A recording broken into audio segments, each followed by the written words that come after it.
Excellent. Right, so I'm here to talk about the predictive analytics part of business analytics. I'm not quite sure what the rest of the introduction was about, but that's the section that I'm going to cover today. It's going to be two parts that we're going to deal with. So my colleague Hina is going to be dealing with some other aspects of predictive analytics other than customer analytics. So I'm going to do sort of the first part, if you like. Let's have a look at what I'm going to cover. First of all, introduce myself. So the role I have is the retail lead for predictive analytics within IBM. Those people who've heard of SPSS before, stick your hand up. Okay. I came free with the acquisition into IBM. I came free, there you go. I'm not used to this. I came free with the acquisition into IBM. I've been with SPSS since 1994, so it's quite a long time I've been there. I've had quite a few different roles throughout the organisation. But latterly, I'm responsible for internal enablement, solution development, and also presentations and customer engagements like this, all around retail, but any aspects of SPSS that we can attend to, we'll have a go at. And as you can see, it's a very flexible way of dealing with analytics. So, what are we going to cover today? What's the real advantage by doing predictive analytics over and above anything to do with business intelligence or just straightforward reporting? We'll start there and then start to see how you go about tackling different projects. And we'll have a look at some predictive analytics in action around customer analytics. We'll look at specific things around the interactions of people and products, people and services, people and things, and about how you might build up a new landscape of getting to understand how to use that information and deploy it into real-world situations. We don't do it for research projects, we're doing it to understand and to change things, to do things better, to be smarter. So we'll look at the mechanisms that are involved in that. We'll have a quick look at different types of data. Now, one thing you've probably all got and you share as a common feature amongst you is you all have a lot of data to deal with. So how do you make sense of it? How do you pull it together, bring out those patterns that mean something, and then deploy them into some kind of activity to change things? Some of that data isn't straightforward. Some of it's quite unstructured. So we'll have a look at this sort of the new approaching sources of data and how they fit into the scheme of getting to understand what's the right thing to do at the right time. Final place that we'll end up is have a quick think about how you might adopt these kind of approaches, how you might, as an organisation, start to think about building a centre of excellence, what's involved, what are the key areas in that. So I'm not going to be demonstrating software, I'm not going to be showing code, it's really sort of conceptual that we'll be dealing with. I'm also very happy for you to chip in with questions, time permitting, as we go along. So that's it, got nods from the side there. So if there's anything that doesn't make sense, if I'm talking too fast or I'm talking rubbish, just stick your hand up and have a go. Okay, deal? Excellent. We'll start off with traditional business intelligence. Who's got a business intelligence centre? Who's got some operations around business intelligence in their organisation? A few of you. So traditional reporting, dashboarding, charting, getting these reports in front of people on a weekly, a monthly, maybe a daily basis, getting information about things that's happened in the past. Absolutely vital to understand what's been happening, getting to understand perhaps where some of those drivers of the changes that you're seeing in those patterns, where they're coming from. Predictive analytics is about trying to make something, to make a guess at what's going to happen next. Now, it's important to look forward, because if you're just looking backward all the time, you're going to keep bumping into things. So looking forward makes a lot of sense just in the real world, but having a way of quantifying what's happened in the past and then deploying it looking forward is where people are gaining a huge advantage. The bit where they overlap is the bit in the middle, and that's the why. When you have reports and dashboards and charts, the why happens in here.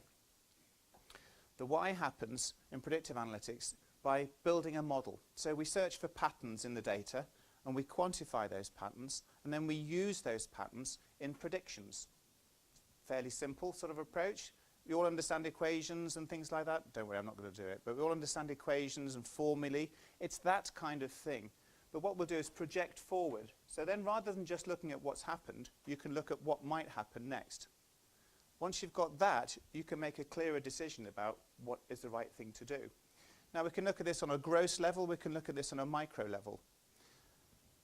Where we're going with this session, and you'll see on the way through, people are taking advantage of, is on those micro interactions that we have with customers, with people, with constituents, whatever the groups of people that you're working with.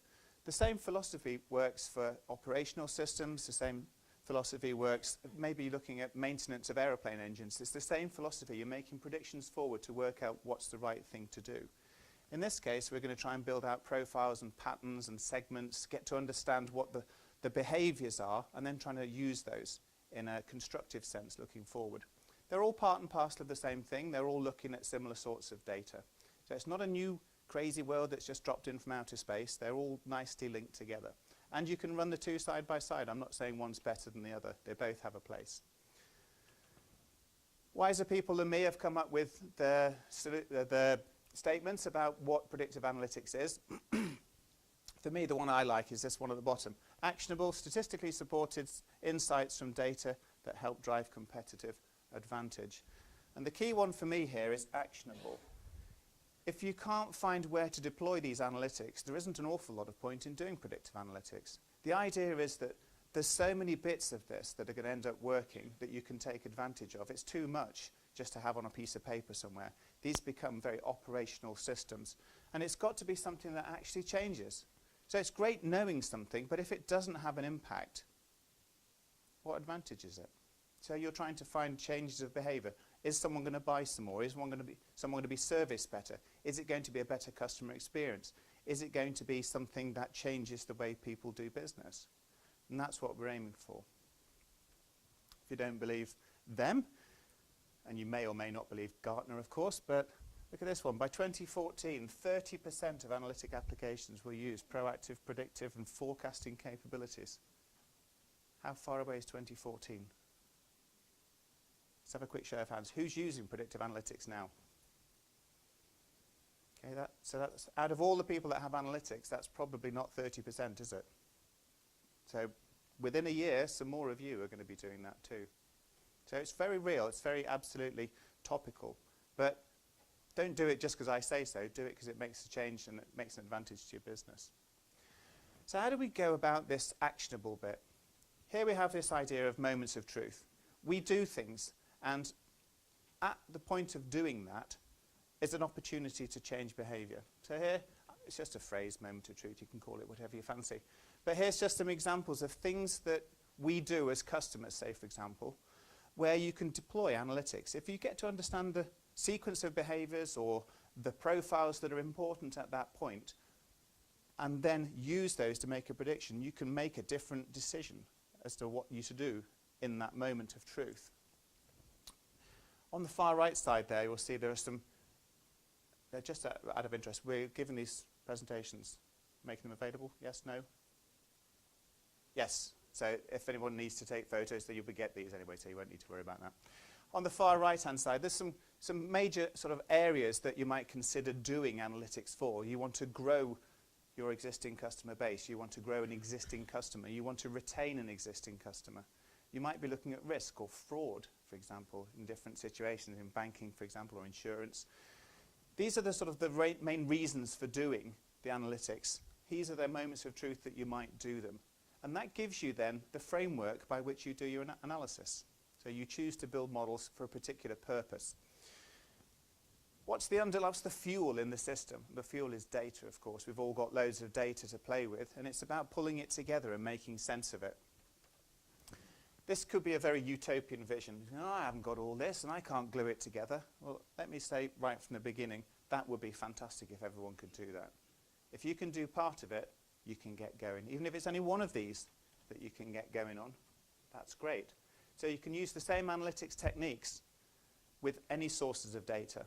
The more you've got, the better your decision's going to be. I ended up in this rather random conversation the other day. We were talking about dating. Don't ask me.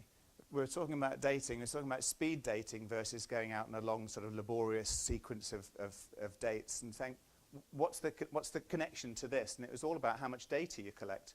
So in this case, if you've just got one of these, you're probably in a speed dating mode. Afterwards, then you're just having more and more opportunities to get to understand whether or not it's the right thing to do, so whether you carry on dating or not. A bizarre moment, but that might help you understand that you can speed date or you can carry on and just get more and more information. The more you get, the better it's going to be. A very simple moniker to run to: capture, predict, and act. Capture. If you're not collecting the data already, find some ways of being able to get that data. I bet you anything you like, you've all got enough data to get going on some pretty good projects already. Anyone think they haven't got enough data? That's never a problem most people have. They've usually got too much. So we need to make sense of that data, and we'll do that using a variety of techniques. Data mining, statistics, those kind of things that you're fairly familiar with already. Anyone not familiar with either data mining or statistics? Fantastic. You build the models with a particular intent, like we showed previously on the right-hand side. We're trying to do a specific thing with a set or one or a set of customers.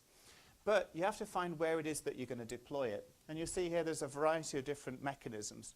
Usually you aim for an operational system. Now, a very easy one to understand would be a website, for example, and you're making recommendations, you're personalizing the content for display inside that website. That's a very easy one to work with.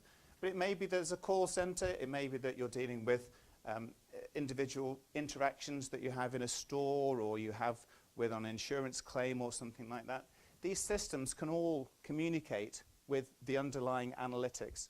And the idea is that it's been built in a very open and integratable way. Integratable, I think I just made that word up. Integration? I don't know. So you can glue these things together from existing systems. You don't have to start from scratch. The analytics can be called by existing systems, and that's purposely designed to make sure that it's very easy to use in a variety of different scenarios. So let's have a look at some examples to make it sort of very concrete. There are thousands of these different types of views of how customers go through and do business, but here's just one, just makes it easy for us to work to.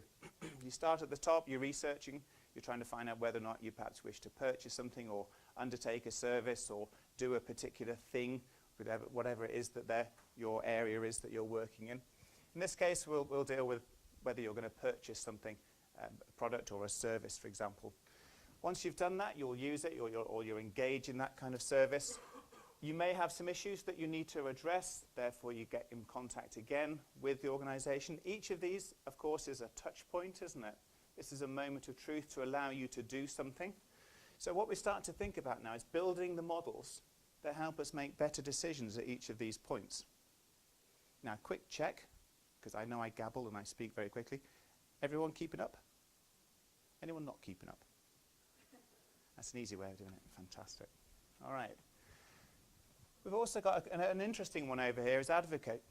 As an advocate, we're starting to see so many new sources of research and engagement that the purchase is now a very minor part of the whole engagement process. The customer experience happens way, way, way back most often. There's loads of things that are trapping their attention of customers and their opportunities too to be able to do things. And that becomes very important when you're starting to deal with sort of social media data. Is anyone playing around with social media data as part of their? Couple of you, excellent, good. We'll continue this conversation afterwards, I'm sure. You can break this down into broad categories. You may have departments which are solely aligned to these particular initiatives. If you have departments, then you have probably big piles of data that potentially aren't joined together. That could be the first thing that you need to start looking at. The second thing is that you tend to have different motivations at different of these touch points. So trying to find a common language amongst all of these different areas is often another challenge that you might have. They're not insurmountable at all. There are many examples of say, an analytics centre of excellence that sits in amongst all of these, or one that grows out from one of these areas. So we have lots of examples of each of those.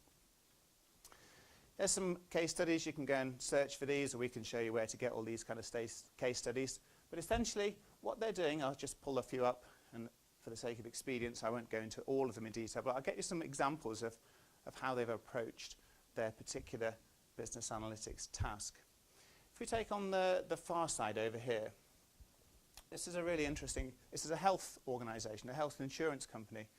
Now, what they were interested in doing is obviously saving themselves some money, but really trying to put themselves forward as a bit of more of a care provider than necessarily just jumping in and dishing out loads of money to get people better. So they thought about a whole program that they could then create a different lifestyle approach so that they wouldn't need intervention. Well, that's kind of interesting, isn't it? An insurance company that doesn't want people to get ill. I thought that was really good. So what they did is they went through and they found loads of indicators that might lead people to certain kinds of diseases and therefore intervention. And they decided that this was a good thing to do, because obviously credibility for the company was very high, but also, of course, it made the bond between that company and those individual customers that much stronger. So they created these different models and then started to put programs in place and say, we're giving you advice on how to deal with this. You look like you're not as obvious as this, but you look like a risk of diabetes, therefore these are things that you should look at. It's, that's the hard level. They do it much more professionally than that. These different programs were all put in place in a very unique way. So getting to understand individual risk scores and how that might relate to future intervention by this insurance company. They can also use that in a way to lower, I'm not saying they have done, but there are other examples of insurance companies where if the behavior is changed, they will lower the policy cover that's required, so the premium. So if you drive better, for example, and they've got evidence of you driving better, they'll reduce the premium. If you come across these insurance companies that track your car, have you come across these ones? Very, very interesting models. If you accept one of these little black boxes that has telemetry in it, and you keep within certain parameters, your insurance will go down. So it's that same idea. They're trying to sort of encourage you to behave differently in a variety of mechanisms. Let's move on from that one. Being able to identify fraudulent claims. Well, that's, again, another insurance kind of area. Is anyone from insurance, by the way?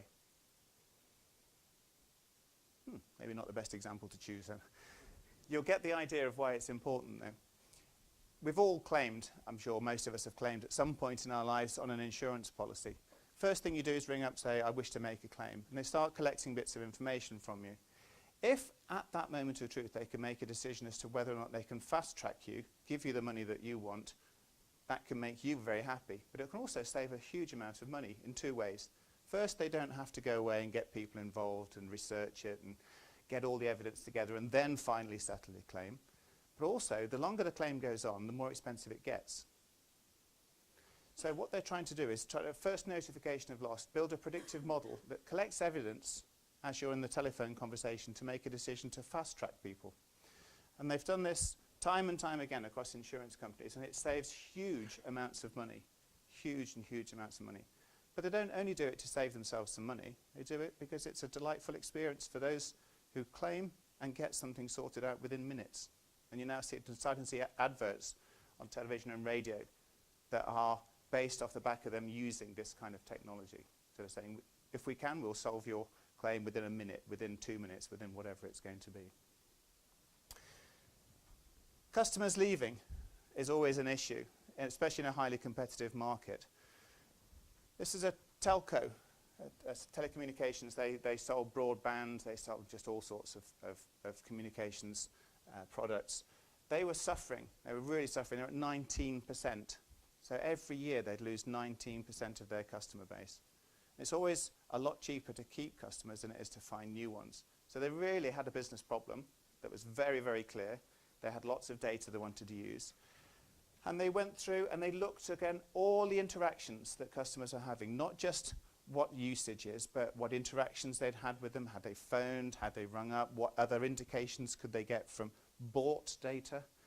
And they built predictive models that helped them bring their churn rate way, way down. They got it down to about 4 or 5%. And they were pretty happy with that, because that's millions and millions and millions of euros that they were saving each year. They were very, very happy with that. They went a little bit further. They started then using social interaction data. They were trying to work out sort of how people were thinking. So they started to use questionnaires and surveys and get to understand people at various points in their journey. And they realized that if they went back about 3 months away from where their contract was expiring, that was the critical moment. No later, no sooner. And then they had extra pieces of information which said about their relationship that they had. So they were surveying them on things like, how likely is it that you would recommend this company to anybody else, any of your friends? These subtle indicators then became really important and then helped them drop down to an industry-leading just 2%. That's 2%. That's a phenomenally small churn rate. So just by deploying analytics at the right time. Let's have a look at where you might start these kind of things. So some more examples to help you get ideas of where you might start to think about how you adopt these things. Let's say, for example, you've got a whole series of interactions, and those interactions may be, in this case, if they're transactions, they're point of sale, for example, but there might be a series of interactions that you have recorded with your customers. The best you can do there, without any knowledge of the customers, is just get to find out the relationships between different products and services. Okay, that's good. You could do some blanket marketing. But wouldn't it be better if you can start to bring in those other sources of data? Remember that wheel? We're bringing in other sources of data. Once we get more rich information and we start to do progressively more detailed understanding, so different kinds of models, that allows them, in this case, to do much more specific targeted marketing just from this model marketing approach, using the moniker the capture, the predict, and the act. In this case, it's very marketing focused. How does that pan out? Well, this is an international, this is a healthcare provider, and they have quarterly statements from their loyalty program. So they started off at the top, they were just looking at the products and how they're related to each other, but then starting to bring in interaction data, and we'll see across here, you can bring in any information that you fancy, and even if it's not in the format that you want, then using the tools and techniques allows you to cast different views of the data.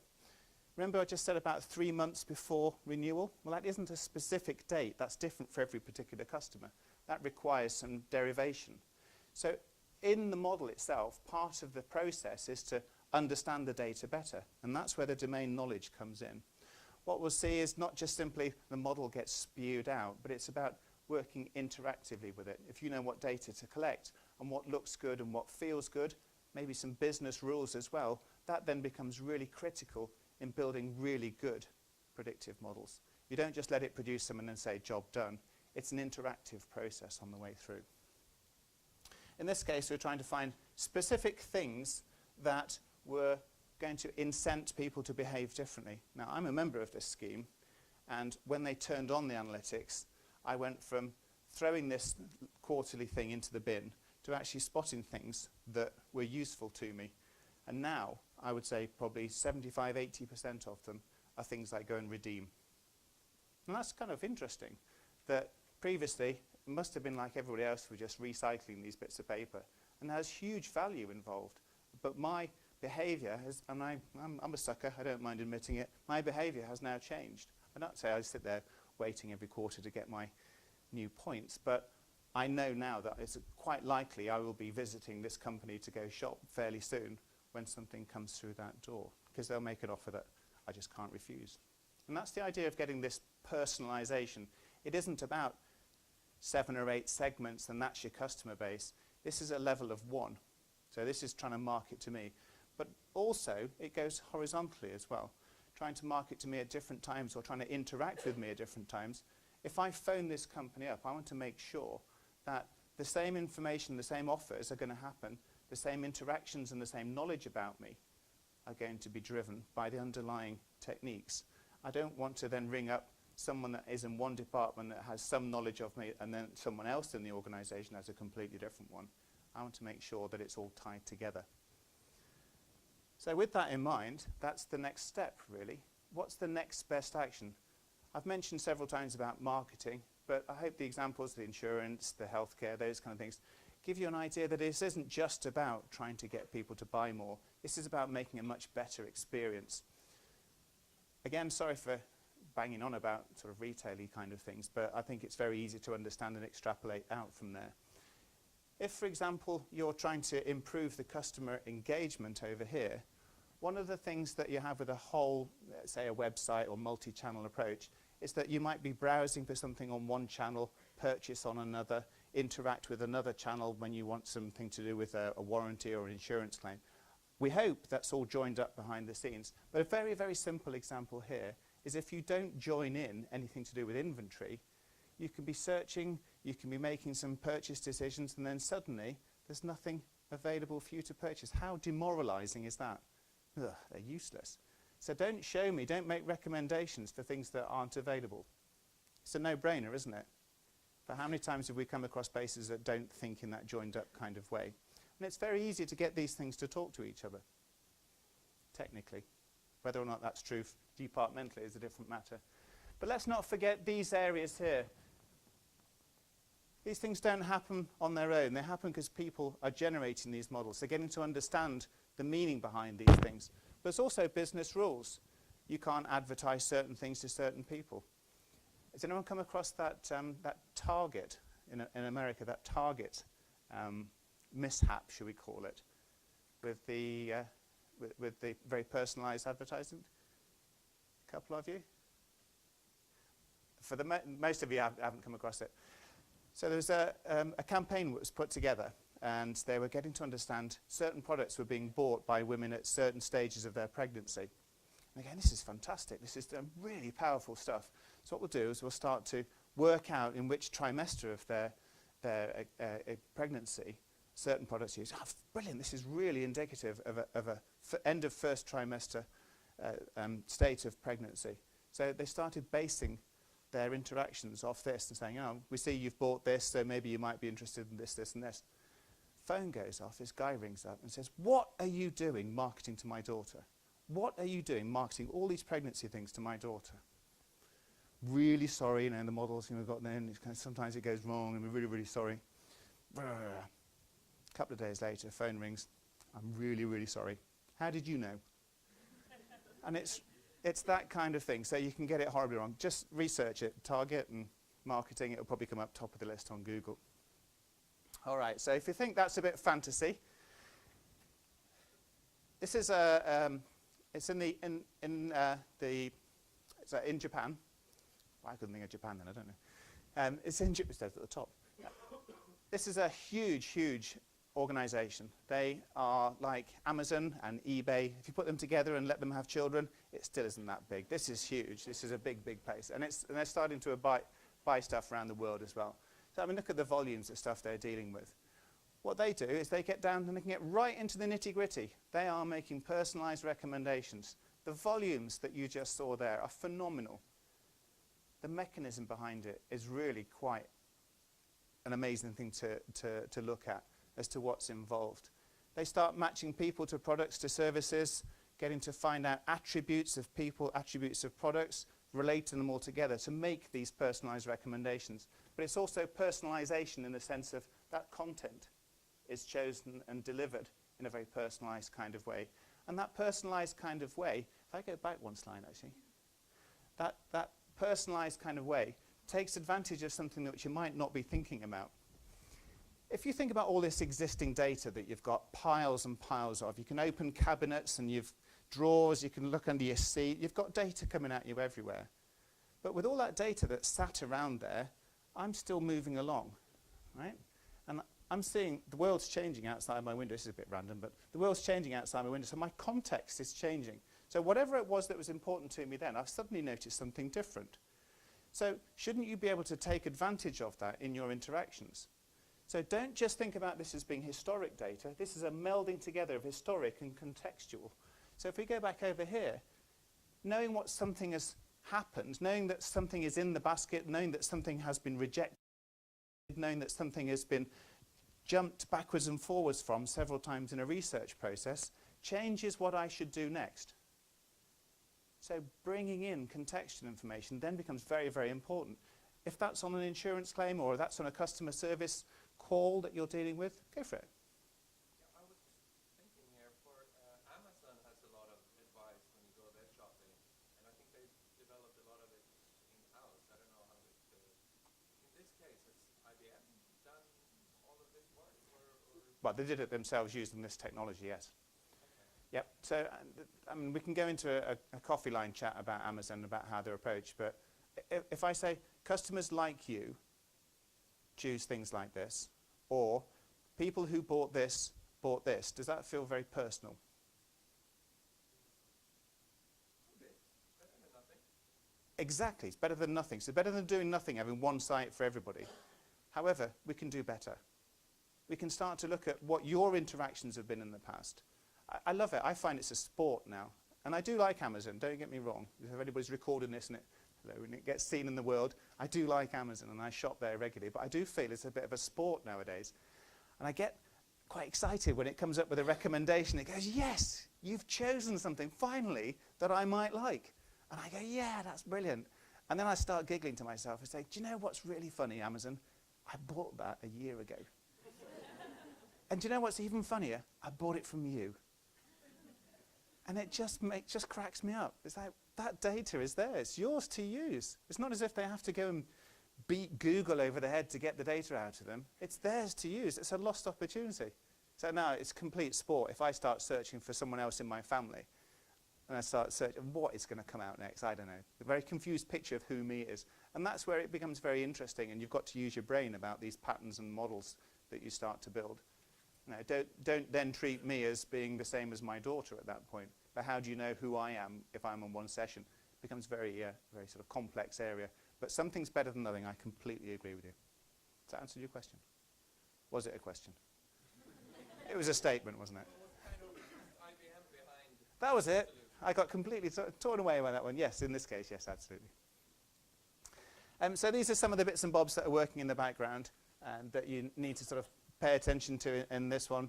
But I think what's important, again, we've seen at the beginning, don't just throw away the traditional ways of doing analysis as well. If you're building all these crazy things and they're whirring away at 1,000 miles an hour, you've got to have some system to make sure that what you're doing makes sense. You really do. So you've got to be able to have some reports and report back, hey, these products are doing really well. These offers I'm making are rubbish. Okay, let's change the model. Let's work on things in a different way. Let's have a quick detour into different types of data. So in this case, we look at social media. We can have a variety of sources of data. Could be, Facebook? Facebook, anyone? Twitter? You can come up with 1,000 different sources of data. If you can have access to these kinds of data, that's brilliant. But what do you do with it? How do you manage it? That's the real sort of issue. There's a certain complexity involved in the data, both in how it operates, but also in how you get to understand where the value is. What's the little nugget in there that helps you do something? Or, generally in this case, where are the many nuggets that you can get? You can go away, do surveys. You can actually constructively interview and engage with customers. We can start to pull together transactional information. We can pull together all this interaction data that you might have. And then, of course, you can go crazy and you can start building special recruited panels of people, and these are getting quite common now, where you have special people that are always advising and you always go back to them. They help you build a really, really solid base of perception about what you're doing. So these are just some example reports. There's gazillions of them, but these are some example ones. Here down the left-hand side, we've got individual products. And across the top, we've got some topics that emerge and how often they are seen in combination. So we can start to see particular ones over here, stains and aerial. I'm not going to get too involved in this particular chart, but what we start to see is hot topics that are appearing. Now, if we look at this as trending over time, then you can start to see whether things are going good or bad. There was a thing with a retailer in the UK, and they had a small bit of rodent appeared in a sandwich. Have you come across this story? No, it was, okay, probably a bit too UK-centric. But it was one of those moments in time where they had an opportunity to do something. So suddenly, this new piece of information became the rage. Everyone was talking about it all over the internet and a variety of different forums. So getting that insight very, very quickly, being able to track it back to particular kinds of things, helps you then make the right decision as to what to do next. This one, same idea. We've got some products on the left-hand side, but digging deeper into the kind of commentary which has been collected from these different sources, we can look at it in terms of positive, negative, neutral, and we've got ambivalent as well. That's where someone says something positive and negative at the same time. Once we've got these kind of things, we can start to see again sort of trends and patterns over time. Are there special peaks in some of these for particular products? Now, this is great insight. Can anyone see this is completely useless to them? No, is there something intrinsically useful about this kind of knowing that things are happening? Well, it kind of gets a little bit better than that. You can dig into the individual comments, which is great, but then you can start to get this kind of level where you get emerging topics. So over time, we start to see these word clouds, things that are appearing together. What are people talking about? This is all information that you can harvest. And it gets really exciting then when you can track back these comments the positives, the negatives, the associations, the new topics that are emerging, and this happens very, very quickly. If you can track this back to known individuals and bring in their interaction and their history, or even use it as an outbound mechanism, which you get, if you do a search on YouTube for Gatorade mission control, if you write that, Gatorade mission control, or we can play it at the break or something like that, great example of how an organization has got all these sources of data, puts them all together, and then has a bunch of people empowered to make decisions. And based on what they see, they can go and make interactions and send things out on Facebook, in YouTube, and do various things to try and annihilate a particular problem that might be growing, or to deal with a specific kind of area. So it's a great way of being able to use that kind of information. So here's an idea of just pulling them all together as a sort of a dashboard. Go for it. So coming up very shortly is the new social media analytics, but it exists as a product already. It's just being rebranded and sort of a new release coming out. It's what's called Cognos Consumer Insight.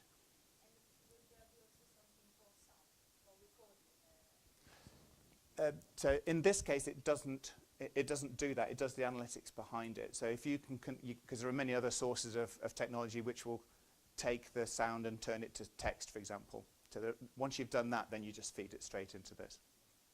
And how do you measure the sentiment? So it's looking inside the actual statement that's made, and then it's using proper linguistics. Associations of words. It's using proper linguistics, positives and negatives. I mean, I'm not a linguist, but it's proper text analytics. It's not word searches, and it's not looking at just a relationship of words. It actually understands the sentiment that you're aiming for. And that's one of its unique things. It understands sentiment, which is very, very useful. Because if you're not too fussed about some of the content, but you just know that someone's unhappy, that's a good place to start. But then it might be very industry specific. Absolutely. So exactly. So then you give it dictionaries, you train it, it gets better at learning and understanding what's going on. Does this? Do you know what? I should have researched that. Can you? Anyone? Lots of. We'll find out. We'll find out for you. There's a question about how am I doing on time, by the way? I'm rambling up here. Wrap it up. Shut up and get off. I think that was. I've got a couple more slides. Is that all right? Okay. Can I hold your question? We'll get back to you on that one. We'll get back to you on that one. My last couple of slides. Fantastic. Sounds good, huh? Yep, you're eager to get going. Well, let's show you the end point. With this could be a nice humming machine working around in the background. We've got our different sources of data. We've got our models that we're building. We're refreshing these models and making sure that the right one is in operation at any one time. The environment changes. We want to make sure that we've got the right model paying attention to the current latest lot of data. So we have to have a whole sort of management process around all this. We also have to have good interact. That all looks very complicated, doesn't it? But actually, it's really quite simple, because how you start is start small and grow. We had this conversation last night. You start small and grow. So you start with one of those bubbles on the wheel, and you start with one particular business problem, and then you work out from there. This is the kind of where you end up. This is the utopian vision at the far end. If you think that's pretty indigestible, then there's another way forward, and that is simply to just maybe have a go at these guys. You just give them the data, they'll come back and give you some answers. So it's a new service which has been put together by IBM. Allows you to, they've got 4 specific products at the moment where you can just shove them some data, they will build the models for you, and then they will host those models, and then on a regular basis they will give you the answers back. So that's at contrast to building your own, which I thoroughly recommend. You can start small and grow, which is time and time and time again we've had success stories with, or we'll see here there's another way of getting involved. That, at 100 miles an hour, is me, done for this presentation.